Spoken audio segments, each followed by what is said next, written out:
Hey everybody, and welcome back to a brand new episode of Southern Woke. I'm Marina. And I'm Kaylin. And y'all, I don't think I've been this excited about an episode. I think I've said that quite a few times, but today we're talking about giants. Y'all, I don't know why Marina is so hyped over this, but now it's kind of getting me hyped to talk about this too. Good, as it should be, because giants we all think is part of mythology, but I don't know about Kaylin, but I'm about to convince y'all that they're real. Okay, so I texted Marina on the way over here, and I was like, I think this might be another one of those episodes where we don't agree, and we kind of like waited until right now to figure that out. Those. We don't have many of those. Like the last time we disagreed was probably like I can't even remember. like the mystical creatures episode, like forever ago. That was episode 3. Like episode 3. But we might have another one of those because, all right, I'm just gonna like put it out there. So you think that they exist, like 100%. 100%. Okay, I don't know, like. I hate to always be that guy that's like, well, I guess they could exist, but I don't see it. We'll see. What did you use for research? What did you use for research? Because there's like not any physical evidence. Okay. And I know but there's bones. How do you fight bones? I guess we also need to like talk about what types of giants are we talking about here, because like we're getting so there's ahead technically of ourselves. giants on Earth today. Y'all, we are getting ahead of ourselves. We're fucking lit for this, like. All right, let's try to like get this in an organized way so that we don't get too far ahead of ourselves. I even wrote myself a little opening paragraph on my thoughts before getting into it because that's how excited let's I hear am. that. It says, one of my favorite parts of life is that there's so much to learn. A few weeks ago, I was under the impression that the Native Americans were the first people of this land, just that there were many more than I thought, and it dated way back earlier than I thought. Today, I believe that there's another species that came before them, dating back to as early as 7500 BC, and that are the big boys, the giants. There have been numerous accounts of people finding giant skeletons ranging from 7 to 25 feet tall. So what is going on here? And also, I'd like to add a quote from Carl Sagan. Here we go. It says, absence of evidence is not evidence of absence. So, even though there is some evidence. So I do kind of agree with that. As you should. I'm gonna not be like that. I need to stop being so catty. Not you being overly passionate about giants existing. You know how I am. And of course, there's a connection to aliens, and y'all know how I get about aliens. Kaylin almost spit his coffee out. Water. Water, okay. Oh my god. So the only way, and this is very on brand for me, that you're going to convince me that giants were real is if we look at it from the biblical perspective. I do have biblical references in here. But that's like the only way I can see it happening. So let me pose you a question. So we can kind of do this as a debate style, and then we can keep backing it up and sharing our stories. But if there is giants, then if there were a race of giants, then why wouldn't there be like giant bones in museums? Like we have dinosaur bones. Because the leaders of the Smithsonian Museum, where a lot of the bones went to, I feel like their leaders were very close-minded people. It was white men. And anyone that wasn't a white man that looked like them, they didn't want to think existed. And like there was, okay, so just go so many different avenues.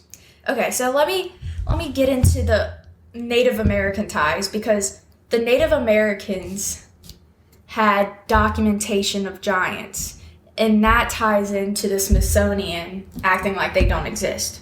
Okay. And where they ended up. All right, I haven't heard that, so let's start there. Okay, so let's see where my notes that is, because there's a lot.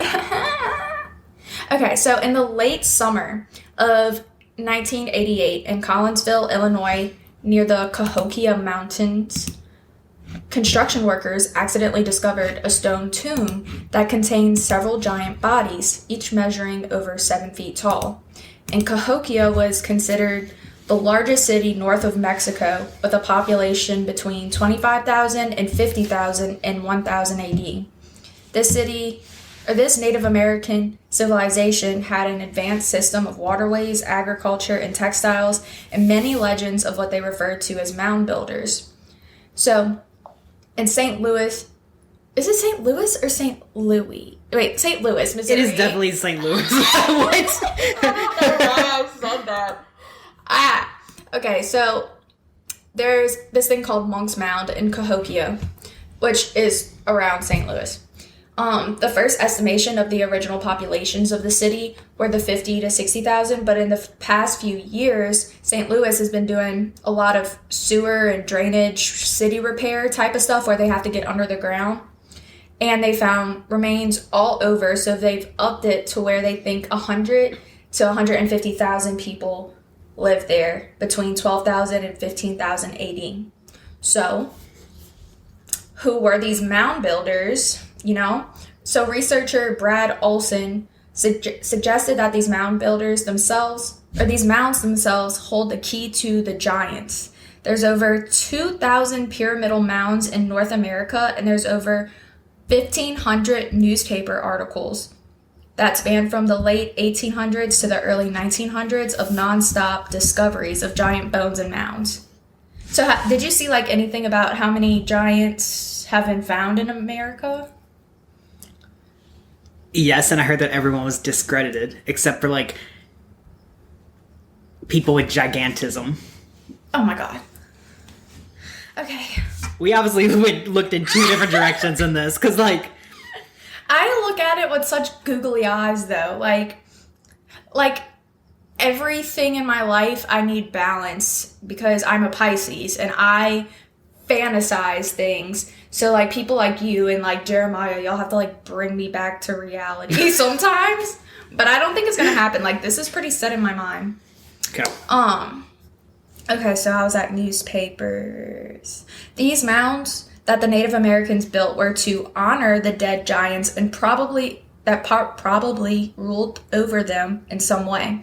In North America, the mounds are built up from the earth itself and in the shape of snakes and other creatures, as well as geometric mounds. One mound in Cahokia is 100 feet tall with a base larger than the Great Pyramid in Egypt. You don't ever fucking hear about that one, boys. In 1999, it was discovered there was a stone tomb inside of that. When you look around the world, you find that they have something called dolmens, which are massive stones put together. How... Stonehenge, or not really Stonehenge, but you'll just see two big ass rocks with one big rock on top, and those are thought to be where giants are buried, possibly. So, or someone royal, a royal giant. Not a royal giant. So when you look at some of the writings of the earliest explorers in North America, in most of their journals, they describe the chiefs of each Native American tribe as being the giant. Which blows my freaking mind, because here I am, in the last year, I've been trying to research a lot about Native Americans because it fascinates me. Nowhere in my normal research did I see giant chiefs. But here we are. Some of them were 12 to 15 feet tall. Early explorers like John Smith, De Soto, and Magellan said from Patagonia to Virginia in the 14 to 1600s said that they encountered giant humans. So, and I feel like that's actually the best bit of evidence that I came across as to if there are giants. It's just because every single culture talks about giants. You can look back from the Hebrews in the Bible, you can look into Greece and ancient mythology, and everybody references this idea of giants, and it doesn't matter where you look. Kind of with aliens. Exactly, kind of with aliens. All kinds of different cultures reference them in some type of way, which makes you think, okay, maybe there was something like that back then. Or maybe they're intertwined. I mean, if giants are real, aliens are real, Bigfoot's real. They're all real. Oh, we're getting to some juicy stuff. Bigfoot technically was just a hairy giant. Bigfoot could just be a creature that comes through a portal when it wants. Remember when we talked about teleporting Bigfoot? That was good. It could be... I have something in here that could debunk that. Or not debunk, but prove? I don't know. Okay. So, Native American shamans left very special marks and signs in petroglyphs, which are not hieroglyphics. They're, I guess, the wood? Native American version. I don't know. I should have Googled what it was. Something petrified, wood. Maybe. I don't know. So, such references to strange entities and markings of beings with 6 figures, so 6 fingers and toes. In Native American culture, if a child is born with 6 figures on a hand or foot, they're thought to be a child of the gods. So, where along the way did society decide to act like this didn't happen? It's possible that the idea of giants got lumped in with the lost race theory of who built the mounds. The Europeans showed up and most likely said the Native Americans couldn't have built these mounds, it was a lost race, and left it at that. When these giant skeletons began to be dug up hundreds of years ago, when anthropology was being formed, there were possibly some very racist heads at the Smithsonian, such as Dr. Hrdlicka.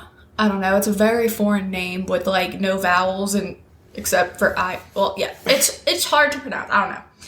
So he had sickening comments about African and Native Americans and how they were inferior to whites. So the idea of history was beginning to ignore the idea of, I don't know what that sentence is trying to say, but basically he was covering up giants because he kind of thought of them as like a Native or African American that can just be like tossed aside because they're not white, basically. So Native American, the NAGPRA Act, this is where we get to where the giant bones are, because when all these newspaper articles were being written about discovering them, they would typically be sent to the Smithsonian Museum. And they had records, like they have ethnology reports, I think it's called, that states that there were giant bones there. But in 1990, the NAGPRA Act, which stands for the Native American Graves Protection and Repatriation Act, was put into place, which means all remains found in North America were filed away under this act, and said that the millions of bones found that were already in museums had to be given back to the First Nations for them to rebury on their burial grounds. So that's why there hasn't been like any giant skeletons found in the last like 20 to 30 years, because once anything is unearthed, it's automatically assigned to the Native Americans and reburied. Is that believable? More believable, yes. Ooh. I'm talking so fast and passionately, I'm running out of breath. So I feel like a lot of the reason why I don't believe it comes from the fact that when I initially started researching this, which I came in like wanting to believe it, wanting to look into it, but I feel like everything I saw right off the bat was just, they aren't real, here's why. And then I don't know if you've looked into those, but there is like so many photoshopped pictures of like giant remains all over the place. And like every single one that I saw was debunked somehow. So that kind of got me thinking like, okay, maybe they're not real. But people try to fake aliens. Yeah. People. I mean, at the end of the day, who freaking knows, because the world that we live in is so weird and wild. Anything's possible. But we have a lot more to talk about. A lot more room for opinions to change. Ooh. Even Abraham Lincoln was quoted as saying, "The eyes of that ancient species of giant whose bones fill the mounds of America have gazed on Niagara as our eyes do now." As like they were doing some kind of thing at Niagara Falls. And they were like, we're standing where giants were. Abe Lincoln said that. And then in the 1920s, on Catalina Island in California, 3,781 skeletons were dug up by the Catalina Museum that range from 7 to 9 feet tall, with 9'2" being the tallest. And within 10 years, all the exhibits were shut down. The largest giant exhumed was 18 feet on the Ohio-Indiana border, and it was buried with a 9-foot iron sword and an iron helmet. Interesting. I don't understand why I didn't see that when I was looking up all of the like scholarly articles about like real giants, and like even like all these scientists that were for giants were coming out saying this is all the proof we have is that they were 7 to 8 feet, and here's some of the bones that couldn't infer that. Like, why weren't those brought up? I don't know. Because so I did a lot of my research, well actually all of it, by watching documentaries on this app called Gaia. I don't know if y'all have heard of it, if y'all think it's a bunch of like woo-ha, like crazy people stuff, but there's some good shit on there, and I believe them. Like, they come at it with like a good questioning mindset. Like, and they ask people the right questions, like the people that interview these people that either have heard giant stories, or they found the bones, or they researched it. Actually, there is some scientific evidence that we'll get to, but okay. There's also a lot of 10 to 12 footers found in Minnesota. An account of an 8-foot skeleton with double rows of teeth in, let's see. Oh, it was in this book documented by George Sheldon in 1895. He was known to be a well-respected person, as he was the Massachusetts state senator and founded a museum and library in Deerfield.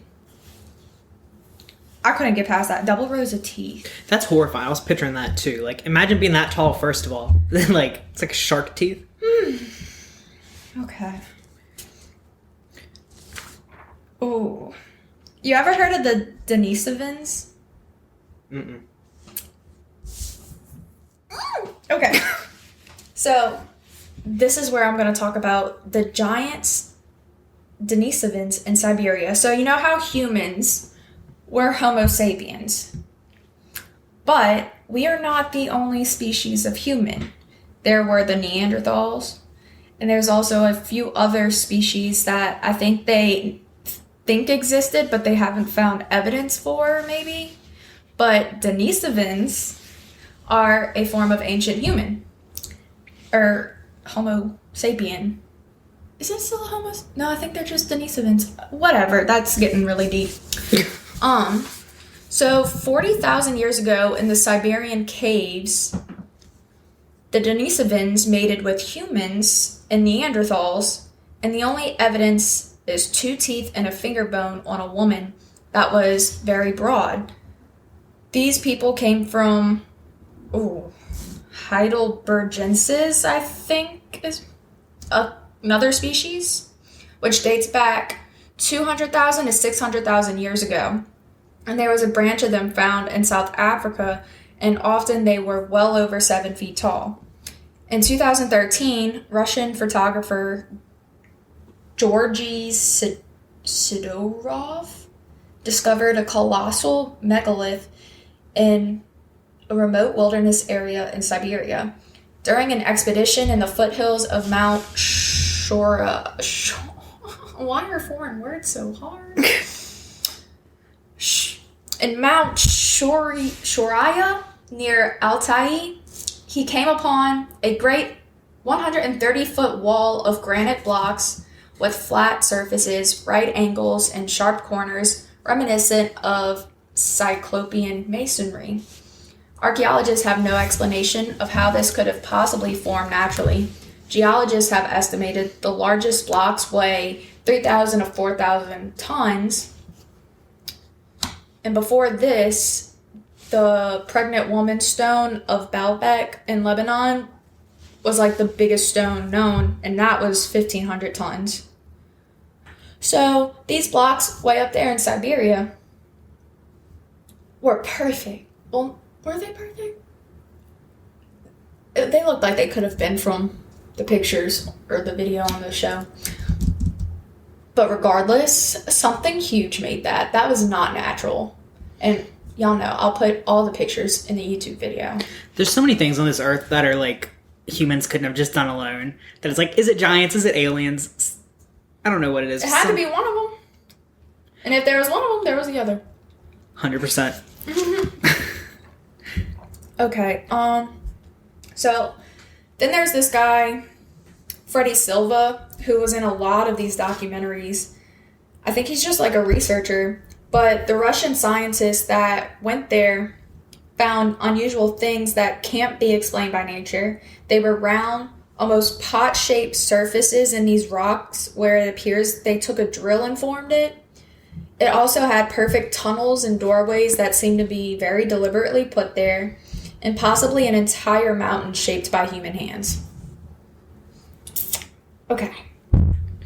Then we have this guy, Jack Carey, who was a former naval intelligence officer, who said the structure had stones so large that even our best equipment today couldn't lift them. and they were using a type of science and math that wasn't available to our ancient ancestors. Near this megalithic wall, scientists found bones from a new species. In 2008, archaeologists made world headlines when they unearthed the Paleolithic finger bone from a juvenile female estimated to be 41,000 years old. Further DNA analysis indicated the finger is from a previously unknown and extinct hominin subspecies, the Denisovans. They occupied large areas of central, southern, and eastern Asia for up to 200,000 years. They were of extreme size, broad, and as tall as 7 feet. The area around Sumeria and the Black Sea that we have some information from, like the Scythian culture, were supposed to be claimed to have been older than the Egyptians.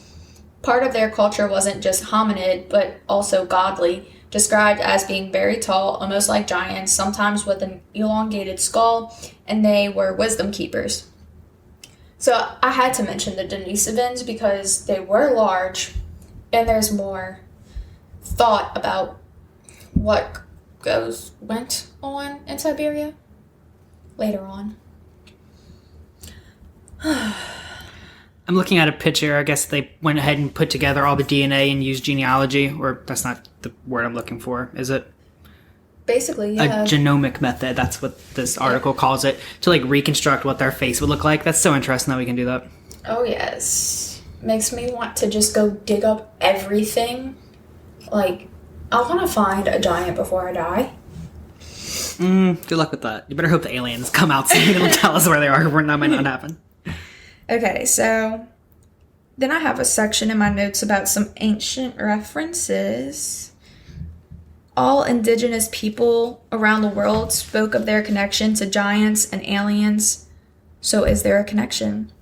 Biblically speaking, the Bible talks about the Nephilim, which are the giants, and accounts of 6 fingers and toes.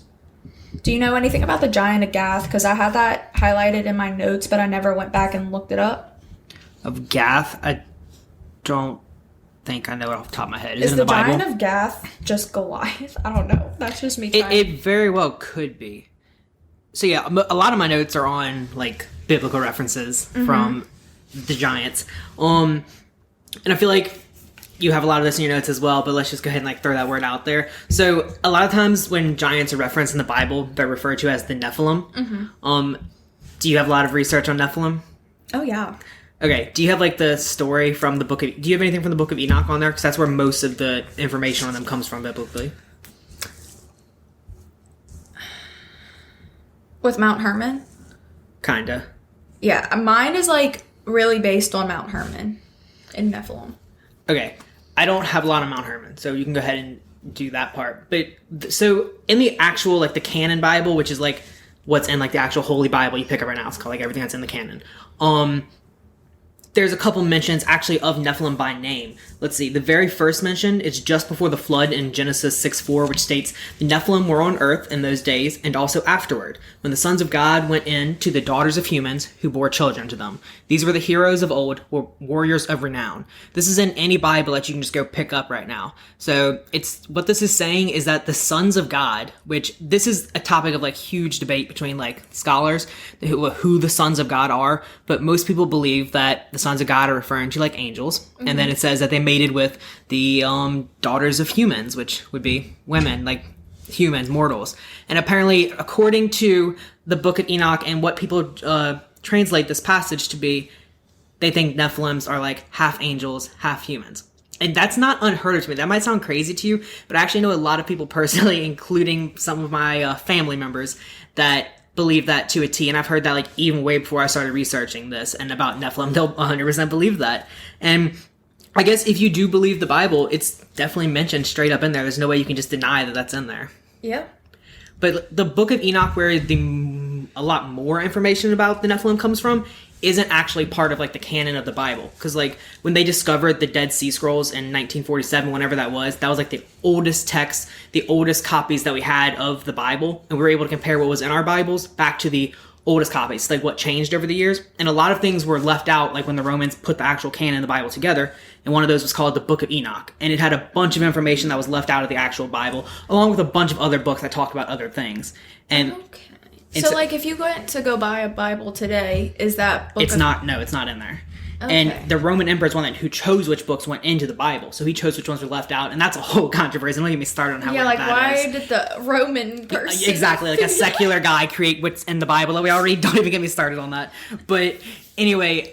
The Book of Enoch has some scary, dark, creepy things that aren't mentioned by anything else in the Bible. And what it does is it refers to the Nephilim as watchers. So, like, there were these angels that were up in the sky, and their job was to just look down at people all day, every day, and just keep eyes over humanity. Mm-hmm. Well, the watchers, one day, they began becoming infatuated and just, like, filled with lust towards human women. And they wanted to come down to Earth one day. So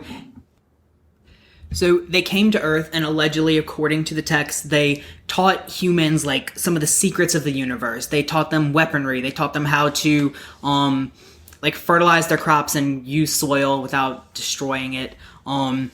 They basically taught them how to live and survive and thrive. So they were teaching them a bunch of things. And so the humans began to become very close with the angels, that came down from the skies, these watchers, as they're described. They ended up making a deal with the humans. They basically said, we want to participate in one of the most human of all rituals, and that was procreation. They wanted to have children with these human women. And they said, in exchange for that, we will keep teaching you all the knowledge and secrets of the universe. So these human women ended up bearing children with these angels. And apparently it was okay, have y'all ever seen Supernatural? Obviously, you've seen Supernatural. You know how, the baby's, grows super fast, the Nephilim child? Yeah. When the Antichrist? Uh-huh. Apparently, that's how it's, described. The baby grew, super fast and it was painful. And that, according to the text, is how the Nephilims were at first created, and they're also giants. So, they also, the other giants mentioned in the Bible, Goliath is, the most popular of all of them. These people still believe that they were descendants of Nephilim, which were half humans. And even some mighty creature, or Greek heroes like Hercules and stuff, people believe that that's another way to describe demigods. Yeah. It's pretty interesting. Yep. And that story surprisingly goes pretty well with what I've got. I just got a lot more meat to it. Okay. So this specific documentary, they were interviewing this guy named Ricardo Gonzalez, who is a Peruvian author who claims to have had experiences with an extraterrestrial species called the Abenuans. So, and apparently they told him this whole story, and other people also agree with him. So, Mount Hermon is a sacred mountain in Israel, and it is highly guarded with military because it's located on 3 borders. But also, they're possibly guarding some type of singularity or phenomenon that is a portal. Okay, before y'all think I'm crazy, and y'all, when I'm telling y'all this, don't take this as this is a fact, this is real. This is all just stuff to wonder about, At the end of the day, I choose to believe it. You don't have to, but just listen for the story, So, this man claims the hotspot is in Israel territory, and there's a time portal that connects to different time zones of the earth and to other realities far beyond our world. He says there's a reason that area has been chosen to be at the center of several historic events. Thousands of years ago, a mission of extraterrestrials were sent to Earth. They looked human and were known as guardians or watchers, sent to observe the humans of that Middle Eastern region.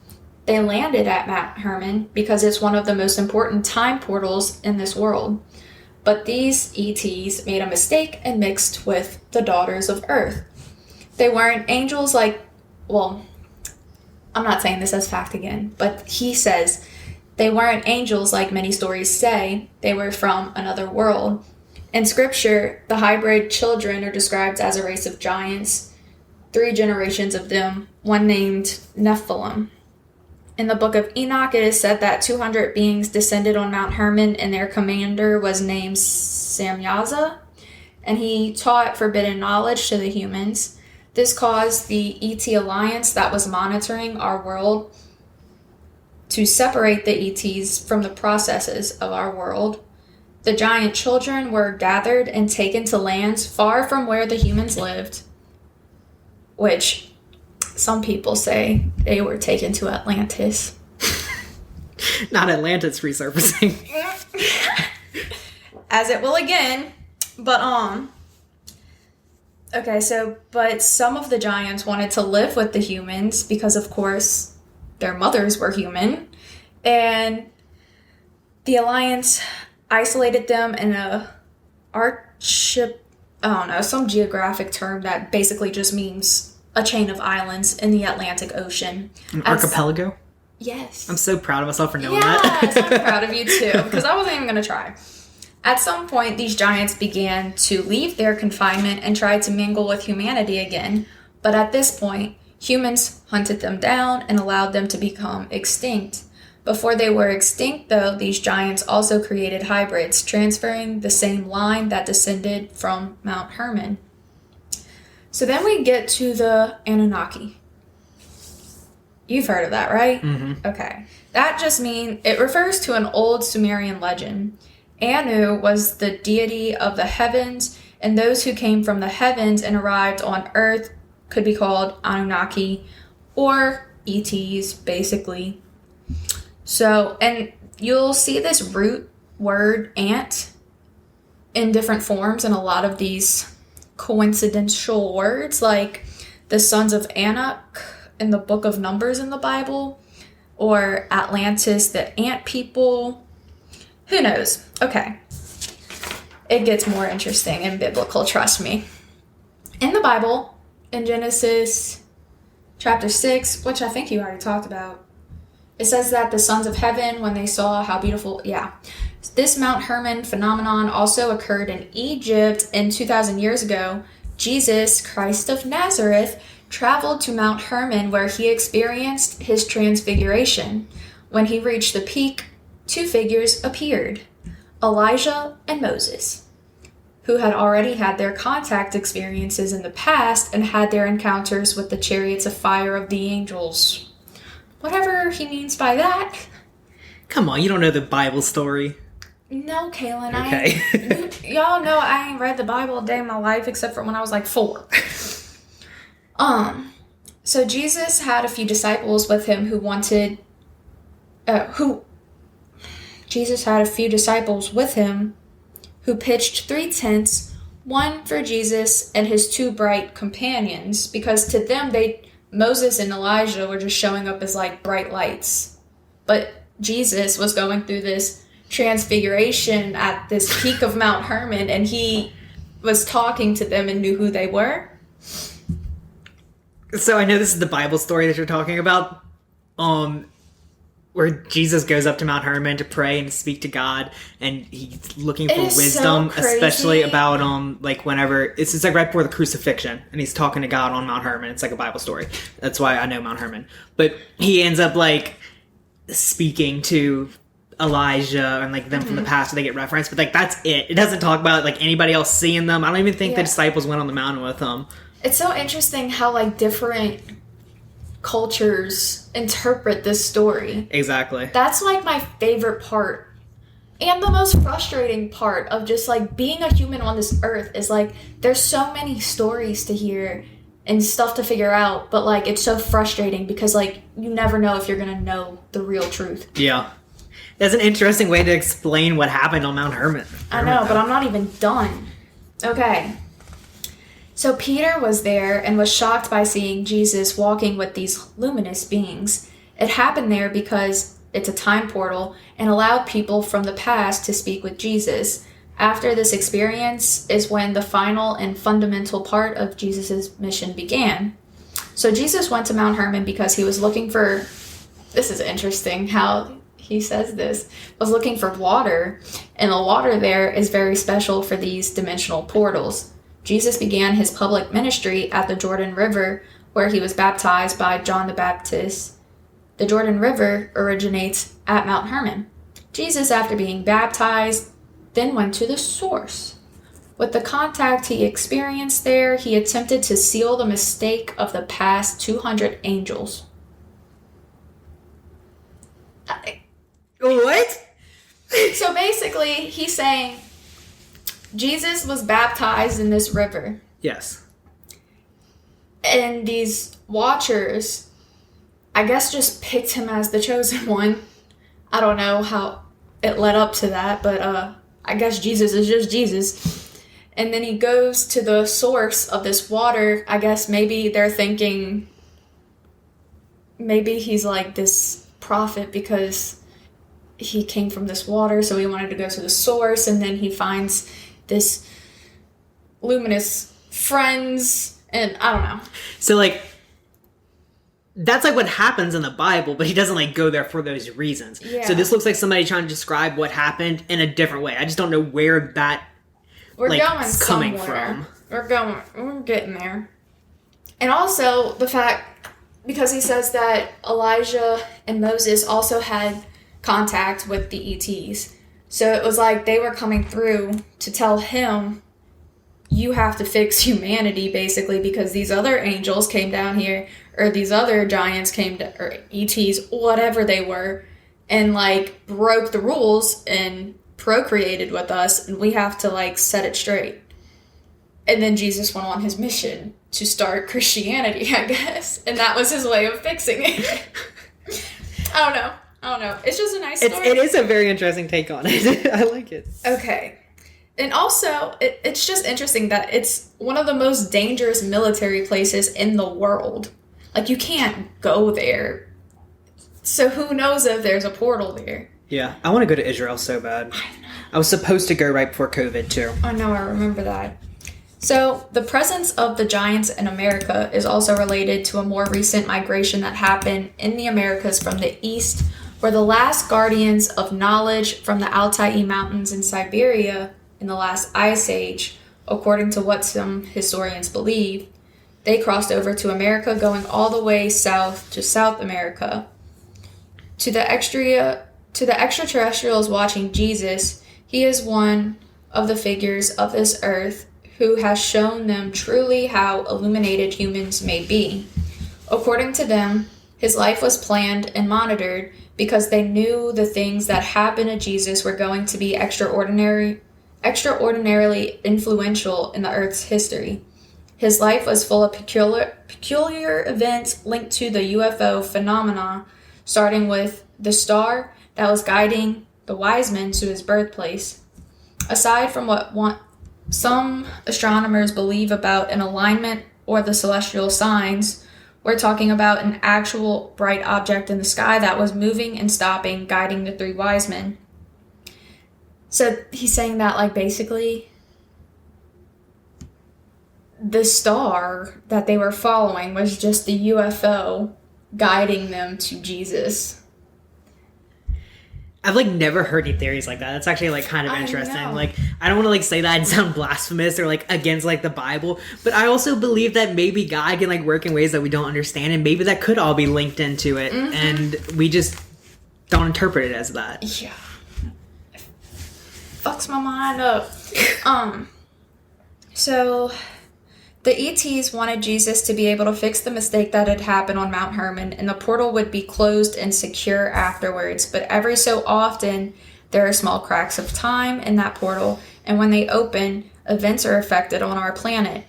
These days, there is no Jesus to seal up the crack. We as humanity must take action to understand its influence. Think of the crack as a subtle influence of energy that every so often flows from places like Mount Hermon. These cracks in time absorb our mental energy. As a human species, if our mental energy is unorganized or dark, we keep the crack alive. To close it, there must be a shift in consciousness of a very important segment of our world population. If we stop feeding these cracks with fear, concern, disorder, and violence, we will be able to transform everything, feeding the planet with a higher, much more positive vibration. Seems a little crazy. I know. So So the two largest portals of time on Earth are supposedly Mount Hermon and also at the heart of the Gobi Desert in Mongolia. The fallen angels of Mount Hermon and their giant children were jealous of humanity, and that energy is trapped in this world. And it's believed that when Jesus was born, there was an alignment between Jupiter and Saturn that was very powerful and could be seen like a great light in the sky. Saturn represents Chronos, which is like time, and Jupiter represents the great master or teacher, the one who brings order. So Jesus was the great teacher of time being born. This alignment happens about every 800 years. In the year of the pandemic, we had the COVID pandemic, we had a series of signs: eclipses, the Jupiter-Saturn alignment, activation of many volcanoes like the Krakatoa in Indonesia, and climate change is intensifying. So that was a Peruvian's perspective on giants and Jesus.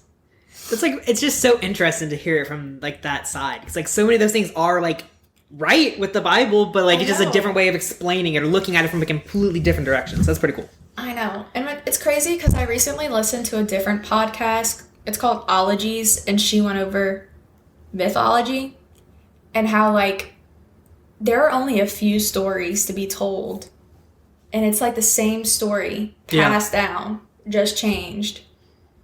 Every story you've ever heard, every movie you've ever watched. I'm like, That's why whenever people say something, they're like, oh, in Greece he was called the god Zeus, but in this culture he was called blah, blah, blah. Because it's the same story, the same character, just different names. Mm-hmm. This might be jumping off on a completely different page, but I also have this in my notes as something that could support the fact that there could be giants.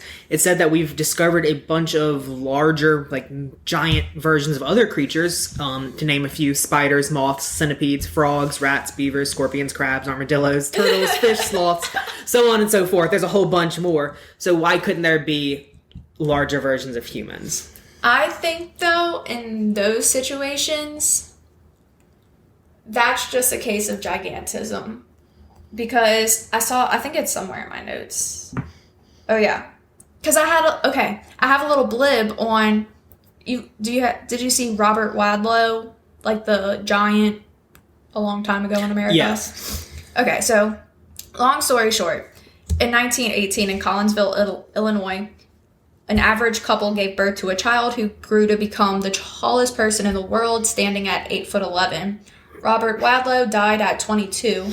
His immense height and continued growth until the day he died were due to what doctors say is hyperplasia of the pituitary gland, which makes the growth hormone. And pituitary gigantism results in abnormally high levels of the human growth hormone. So, gigantism is something that occurs in most species, but on a very small scale. So 0.007% of each population has it. And that's at every species. So I think the animals with gigantism, and like Robert, they had the pituitary gland defect, basically. Yeah. And then the giants are something separate. That's how my brain sees it. I have another thing that says that the giants of the Bible and like in stories are always described as like warriors and big and mighty, whereas people that do have gigantism today typically have some type of physical ailments, are kind of they're not awkward strong. And not strong. Exactly. So that's another thing pointing towards it. Yeah, because these giants back then, I don't think they were dying at 22. This dude, he just kept, and he would have kept growing too if he would have lived longer. That's another thing. I don't think you ever stop growing, but the giants, quote unquote, stopped at a certain point. Yeah. Also interesting, within the human genome, there's tucked away a vast reservoir of variations of gene codes that will result in unique phenotypes. There's certain instances where gene segments in the DNA that are normally silenced or dormant are expressed in a different way, and you get changes in the size of the human. Because, like, I don't want to get too deep into biology, but you know, like, you have your genes, and then the alleles are what kind of variations you could have that expresses itself phenotypically, which is the way you see your genes. Yeah. And they're basically saying, like, in human DNA, it has been found that we have, like lineages from, like, Denisovans and all these other ancient human things. So, like, there could be, like, hidden giant DNA, basically, in our genome. Because the human genome, I think, is still being mapped. Like, it's huge. There's so much research to be done. And that's why I'm a biology major. This shit is fascinating. When I hear the word genome, I just get, like, flashbacks to my biology classes that I despised.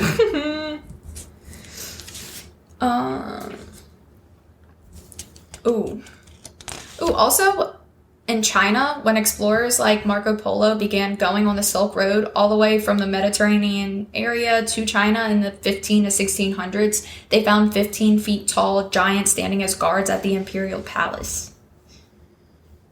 Allegedly. Allegedly. All right.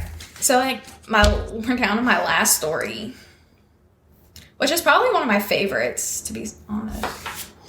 Is it Frank the Happy Giant that lives in Minnesota? No. That's not a real thing. I'm sorry. I was, like, wondering because, wait, 1, 2, 3, 4, 5, 6, 7. No, this is all my notes. Okay. I thought I was missing the last page. Okay, so have you ever heard of the island of Sardinia? Sounds familiar.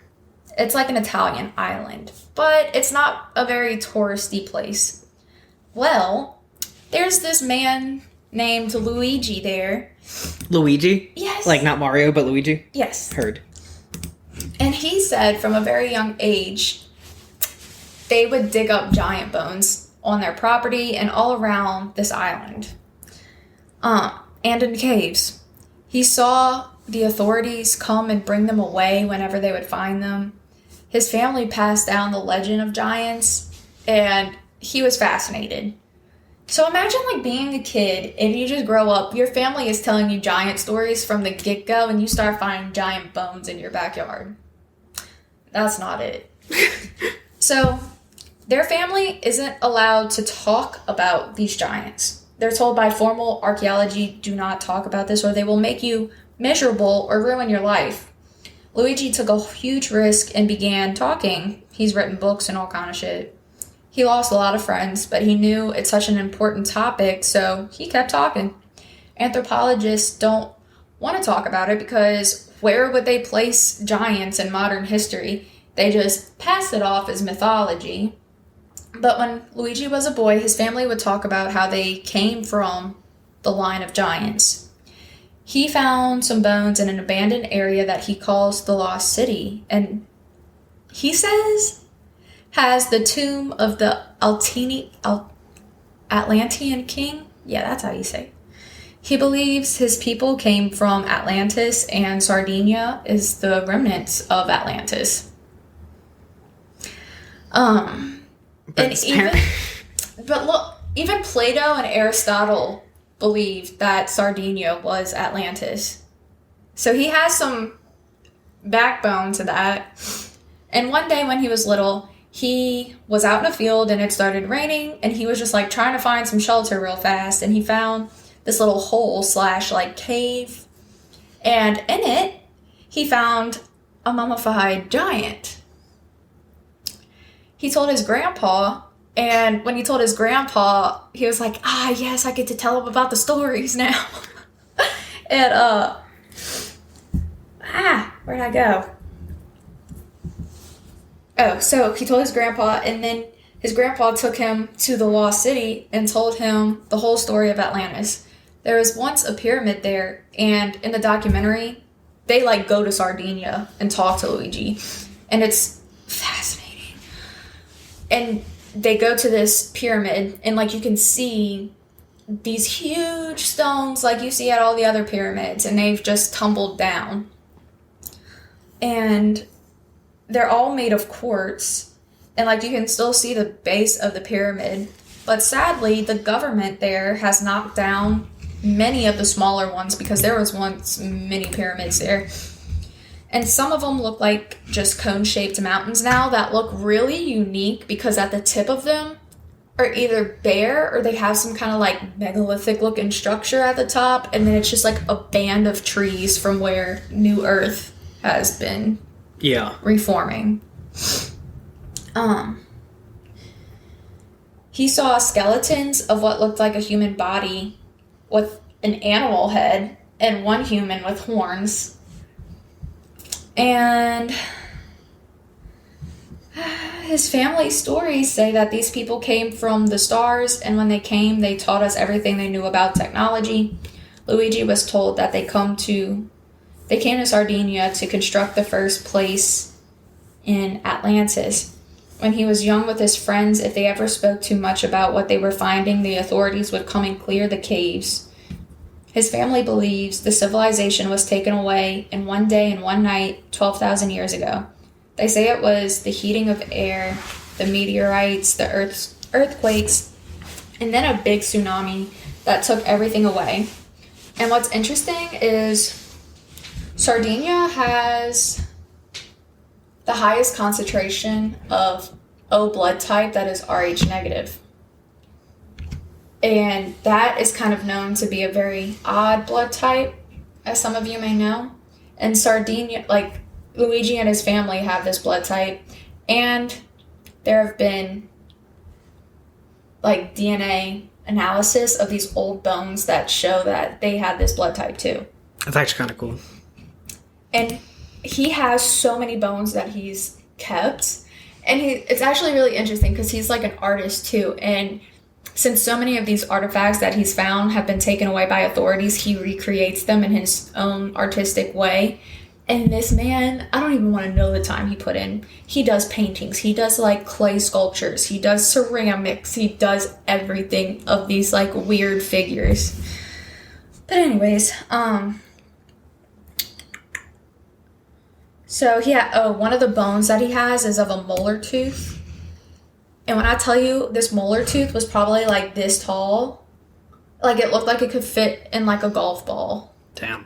And he had a mandible bone, so like a jawbone, and the length of it was 13 inches. So over a foot. Their head was over a foot wide. And he had these scientifically examined and analyzed at a university in Italy, and like it was found to be like true like giant remains. They tested the blood type, they tested the authenticity, like everything, and it's a published scientific study. There's not many of them though. Yeah. And like he's supposed to not talk about this, but he still wrote books, and they amazingly allowed him to include it, but he had to like hide it in the book to like at the very last page or something in very small print. But it's in there. That's kind of crazy. And he said that when the giants died, they had this ritual, and they would be put in these, okay, so like you're walking on the ground and you see an opening, and it's just like lined with stones, and it's a big tunnel that comes out the other end onto the surface of the ground. And they would put a giant in there when they died and leave them for like 2 days. And then they would like come do a ritual that sent its soul through its body out the foot end and up to the heavens. So that was interesting. I feel like I am missing my last page of notes, but I don't know what would have been on it. But yes, I do actually really like that story, but my only question is why can't he like re-bring us to where he saw those things? He did in those documentaries. Like he brings them to all these, like they're still there, like a lot of it. It's like these stone structures or stone tombs, or it's just crazy because everywhere around the world has these structures. Yeah. Just nobody talks about it or associates it with the giants. But realistically, like real humans like us, we're not out there moving those rocks. Oh, 100% agree. We just were not. But even through all the cheesiness of some of those stories, like, I still believe in it. Like, it makes sense. And I think me believing the giant story, like with Mount Hermon, like parts of it, I wouldn't say makes me want to believe religion more, but it makes me think of like, who is our creator? Like, what is going on? Are we an experiment for aliens? Because that's a theory that I've heard a lot, and it's terrifying. I'm going to choose to never think about that theory ever again. That's horrifying. I also saw this really interesting thing where it's like there's these 7 ancient species of humans, and there's also 7 chakras in the body. And when they're like, maybe these aliens are trying to form these different humans that they wanted. Like, they want us to be enlightened. They want us to be on their level. And they tried to like have all these species, and none of them worked out. But then they got to the Homo sapiens. We have our 7 chakras that come from all 7 species, and we have the capability of being enlightened. Think about Gandhi, or like Jesus, or like any spiritual leader, Buddha. They are all these enlightened people that like have gotten their like 7 chakras aligned. And like, I've heard crazy stories. Like, there's just people out there, you'd be surprised what they believe in. And just to listen with an open mind really helps you like put your own puzzle pieces together in your brain, and you choose whatever you want to believe, because that's all that matters at the end of the day. And like, this one lady I've heard about talking said that there's like 11 dimensions or something. And if you get to the 11th dimension, like through meditation or something, you can speak to the spirits of Jesus and Gandhi and Buddha and all kind of people. It's crazy. Do we sound crazy, y'all? Like, are y'all just like unsubscribing right now like we're lunatics? Alright, so basically if you go to Mount Hermon and look through the portal, and you reach the 11th level of enlightenment, you can speak to Jesus. Yeah, that sums it up. I'm joking, no. I love looking at things from different angles than I've been like taught my entire life, or looking at things differently. It's a mind-opening. It is. So many people just go about their day-to-day, like 9 to 5, just gotta get shit done. But like, just never step back to try to think about, why are humans here on this planet that we call Earth, in the middle of the Milky Way? How the fuck did that happen?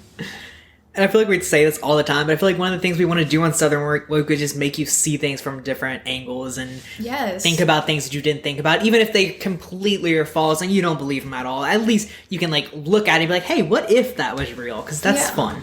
It really is. And you might go through an existential crisis or two, but that's nothing new to me. Every other conspiracy is like a new terror of mine, so it's fine. They're not all terrifying. But the thought that there are portals, and you remember when we did Skinwalker Ranch? Yes. The portals on the ranch? And how these creatures may be slipping through them? We don't know what other planets are out there that also have portals. Like, Bigfoot can just be the species from a different planet that are coming through the portal one by one, and just like, let me go scare a human. What are you gonna do when the research comes out and like that's true? And you're gonna be like, I've been telling y'all. That would be my legacy. I would be that scientist. Like, nobody believed her while she was alive, but she made the history books. Ugh. You got anything else on giants?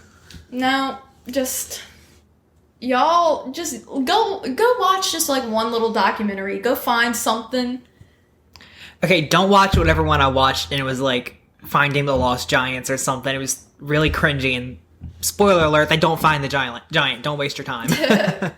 Oh, but also side note, I'm gonna try to, I think I've said this before, but I'm gonna try to find giants buried in Arkansas. I think you just said that last episode. There's big rocks out there too. But those might actually be from mountains, you know, like, I don't know. But you might find like a giant bone. You never know. Out there where I'll be living, it looks like there's a lot of territory. All right, y'all. Well, this is also our last episode filming right here. Oh, I know. The rest of the episodes are going to be back at our original location temporarily because Marina is moving. Yeah, it's the first phase of my move. I'm moving back with my mom. But it's okay. I'll get to spend time with her before I GTF out of Louisiana. All right, y'all. I hope y'all enjoyed this episode, and I really hope that y'all don't think that we're crazy. But y'all can follow our social medias at Southern Woke on Instagram and Twitter. Or you can follow me at Kaylin Ricardo. And mine is Marina Renee. Until next week, y'all. Make sure y'all stay woke.